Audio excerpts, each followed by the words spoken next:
Green Hills is this shopping center close by. And there was a fellow named Anderson that was an architect who got an office over there.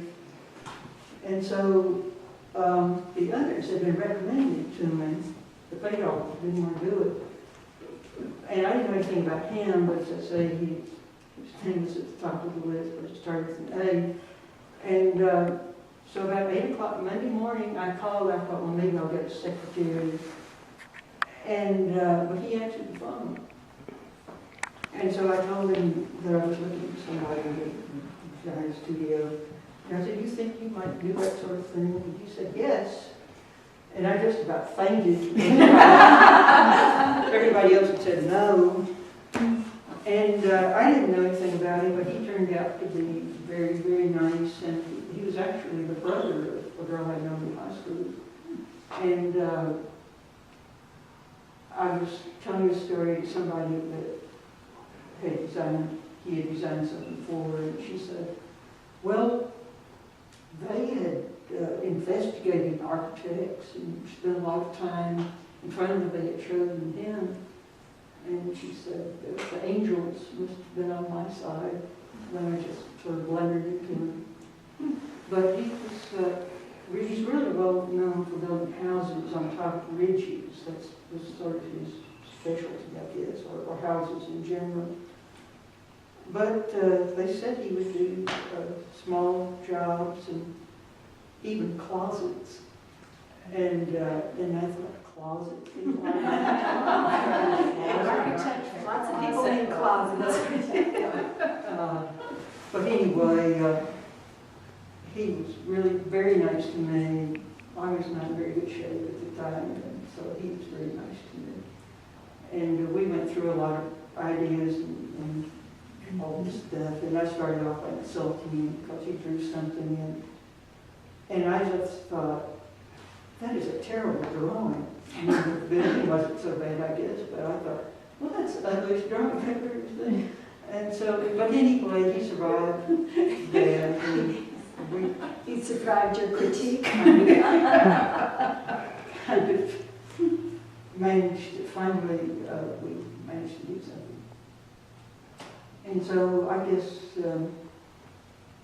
probably took us about a year to get the design, and maybe I remember he finished the drawing, he had it all done, he showed it to me on Valentine's Day. And they went on and built it, started working on it in March, and finished it late in the summer, I guess. About 2000 is when it was. And so I've just been, just happy as a clam. Pretty much one at a time, though they don't always get finished. And sometime, well, not long ago, I thought that when I was working in oil, that I ought to let the first part dry before I started doing the second part and third part, and so I was kind of trying to make myself do that. But sometimes they dry fast enough anyway. This one is the one that I did in a day, which is really unusual for me. And I started by painting the whole thing white, putting a coat of white oil on it, and then I painted on top of it. And somehow or other, everything just seemed to look all right. Kept going. And of course, it's this. Yeah, with your desk there. I recognize it. And so there are a lot of, I did a good many of these little versions of, there's some little ones over there, here, and this one started out being sort of like that, but I noticed a photograph in the paper a while back that somehow I was just interested in that little figure in that photograph. And so I used that and painted. Because to me it looks like, when I saw it, I thought of people in an art gallery or people in front of a painting or something. So I've gotten interested in different things. This is that Knoxville 7 catalog. And This figure at the bottom here is this painting back to Oh, I see, yeah. Well, you know, anybody that paints as long as I have gets interested in different things. I've been interested in Dutch landscape painting. And I'm especially how they use arrows, like you see an arrow,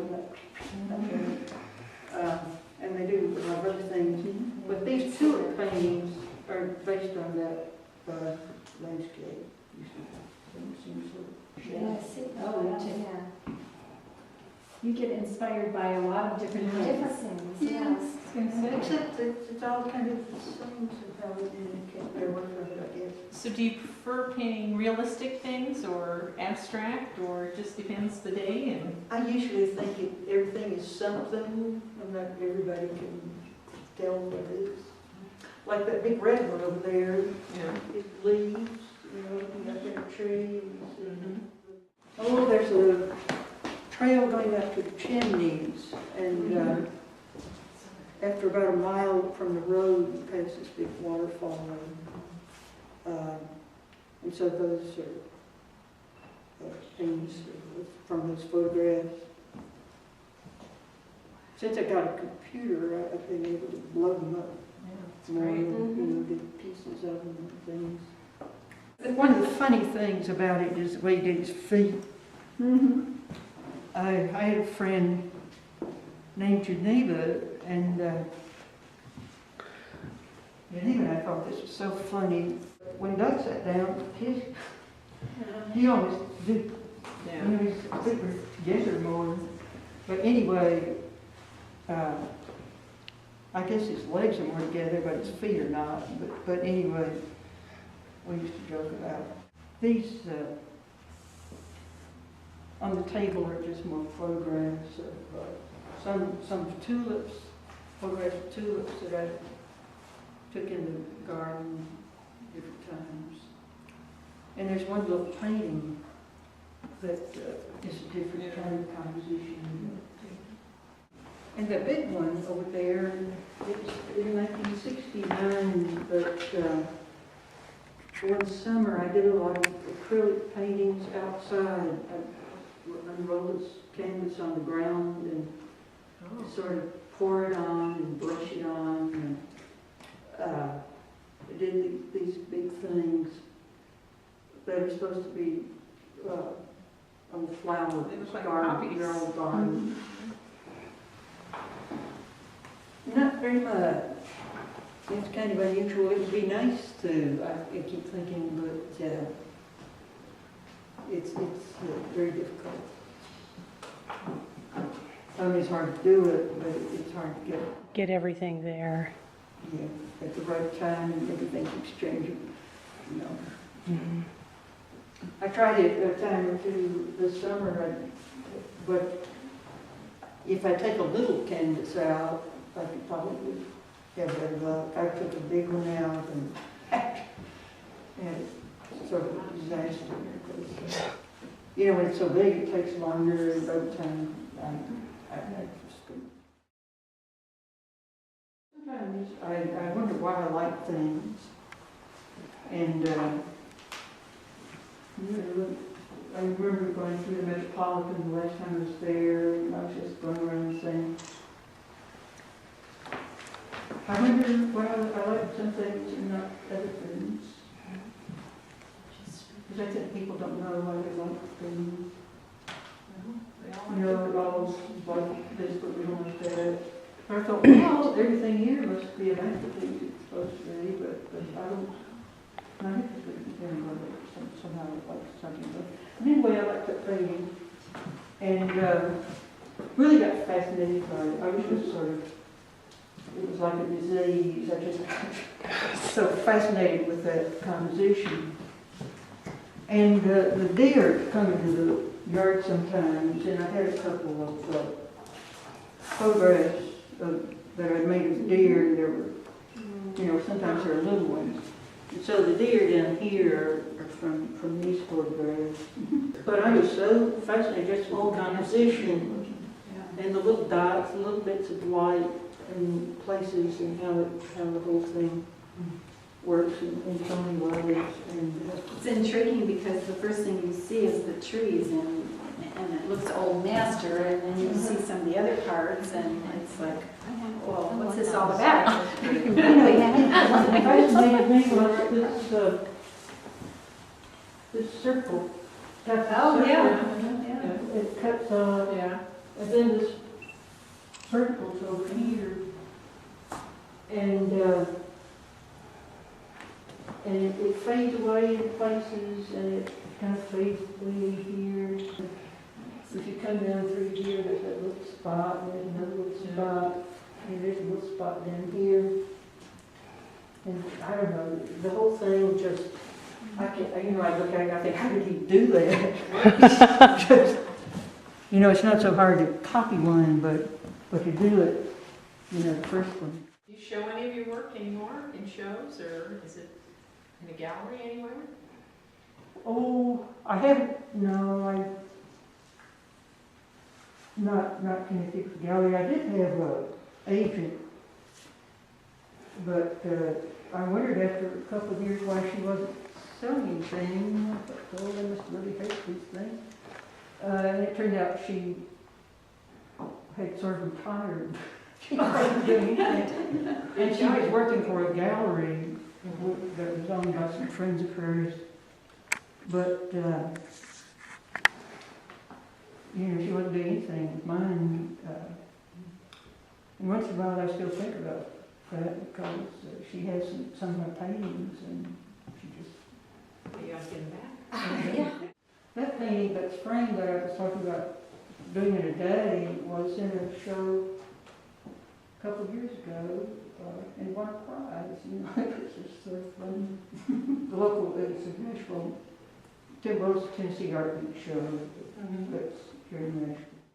The big one was the first painting I did out here in CEO at this built.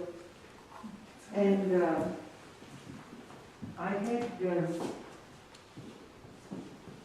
I was trying to work from this photograph that I'd made in the mountains, and I was having a terrible time with it.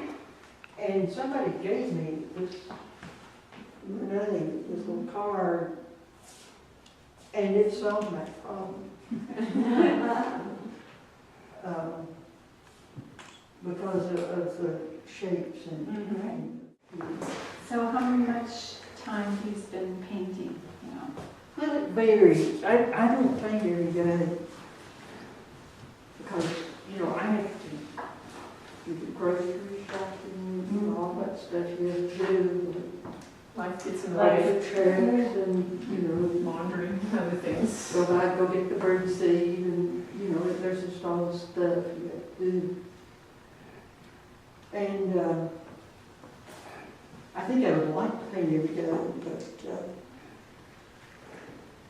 I just paint whenever I can. Which is just sort of irregular.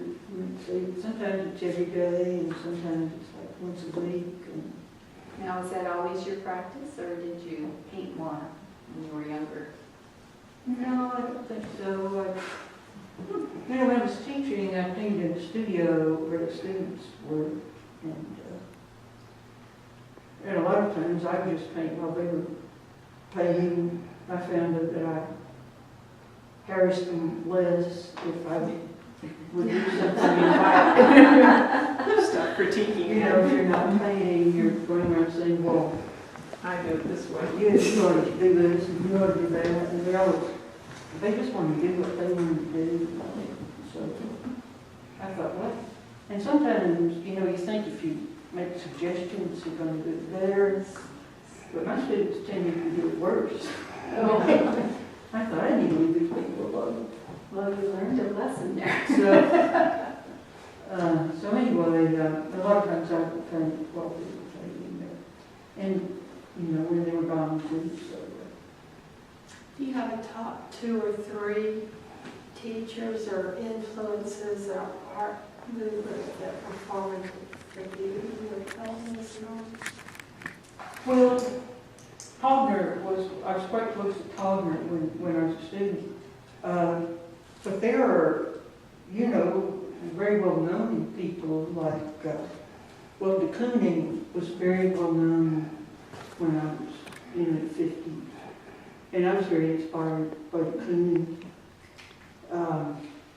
And after that, there's just been different people that, there was big paintings out in the garage, and Hoffman did some paintings that use those rectangles. And there's one in the Museum of Modern Art that I liked a lot, and I saw it. I don't know if it's in here. I guess it's not, but he did paintings with these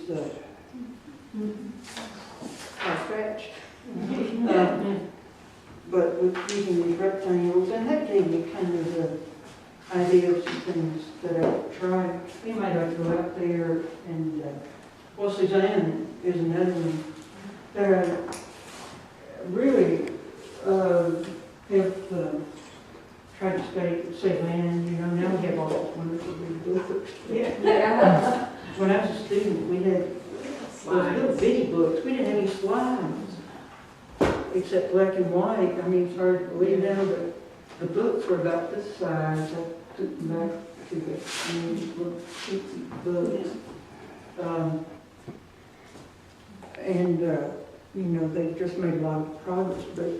But I think I found Cezanne to be one of the most interesting artists in so many different ways, but I always am interested in him. And a lot of these, they're stacked out here. They're like Vermeer a lot. Of course, Van Gogh. The cities. All the different ones.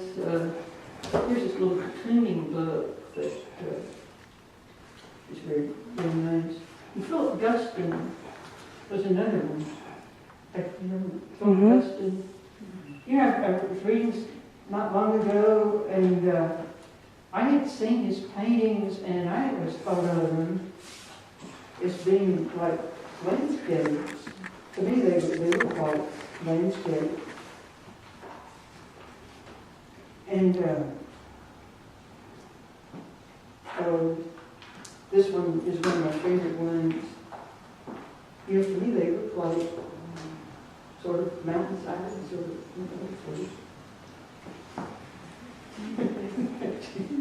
I can see that. But when I read this book not long ago, and I found out that he thought of them more as people. I don't know, just a wholly different idea from what I was seeing.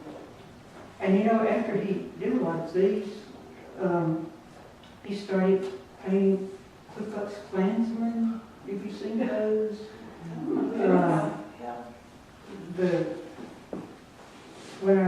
I've just been to see the new Museum of Modern Art once, but they had one of his paintings there, and they look kind of like this. But he thinks of them as, like Klansmen, which I thought was sort of a waste of a wonderful painter. And David Korn, I ought to mention David Korn, because he certainly has influenced a lot of people. So, it's just kind of varies a lot. How about artists that you've known Well, in terms of influence? tend not to be that much influence. I know one that's an artist locally, and she paints from photographs, and I was just shocked when I asked discovered that, like, she would start up here and she'll finish this piece, and then she moves over and she finishes this piece, and finishes this, and she paints them, they look just like the photographs. I didn't know anybody did that till I came to Nashville and went to a show, and you know, there's 6 other people do that, I guess. But anyway, she said one time that something about the local people were always afraid that somebody else would steal their stuff. And I just said, well, who would want it? I mean, I'm going to be influenced by somebody. I'd rather pick like Suzanne or, you know, somebody that was really good. Worried about what some local person. Are you saying she worked like on a grid system to?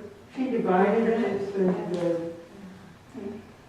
it's really weird to watch her because she worked from slides and she had some sort of magnifying glass that she looks at. And she puts them in, oh, it's just awful. Well, she has a little, one of those little. So just take a picture, right? Oh, she's very fixed prints. She's like, oh, prints in awful colors. And she was trying to duplicate the colors in the. Oh my gosh. I don't know, but anyway, she's done very well, and you know, she's sold a whole lot more than I have. And some people like no county. Joanna, I noticed that a lot of your figures, I'm starting to kind of recognize them a little bit, especially Doug, but you leave a little bit of their facial figures to imagination and to color and to light. Did you ever do anything that showed a lot more of the features? Or do you... Well, I have done some. In fact, there's one behind this one right there. This one was done after I finished in Illinois, so it was about the summer, I guess, of '61. And I was here for the summer, and Daddy had built a chicken house down the hill, but he didn't have chickens anymore, and so I went down there and swept it out and painted that summer down in the chicken house. And that was painted down there. And somebody asked me if I'd done self-portrait, but that's one of the self-portraits which has never been shown anywhere. Well, I was in the chicken house, but I was like standing, like in here, I would have been standing sort of in front of the window, and so in the mirror, you know, you see the outside part behind me, and then a wall, it's supposed to be a wall in front of me on the right, with paintings, a couple of paintings on that wall. How did your family feel about you painting? Did they think that was a good way to make a living, or? I don't think we ever talked about it much. Well, Daddy said one time that the portrait I'd done of my brother when I was in high school was the best painting I'd ever done. And that was, he was off in the Navy, and it was really not very good painting, but it was pretty realistic, like the photograph. I showed Daddy a little book about Picasso one time, and I thought, well, he'll kind of figure out what he's doing and whatnot. And after he looked at it, he said, well, he must have been crazy. What profession was your father in? He worked for the state. My mother and father were married in 1929, and he worked for the highway department, I think the state highway department, and he got laid off, and he got a job working for the state when they invented the employment security and the WPA and all those government programs. And he stayed with them in one or another. So, you know, he liked He'd grown up on a farm, and he loved the kids, and, you know, he's very practical. Colorblind, and, Did your mother work outside the house? no, she didn't. Not very much. During the war, she worked, at what they call a Vol 2, which they were making, at least she was making, covers for airplanes. And she put the snaps on or something like that. She wasn't in the war.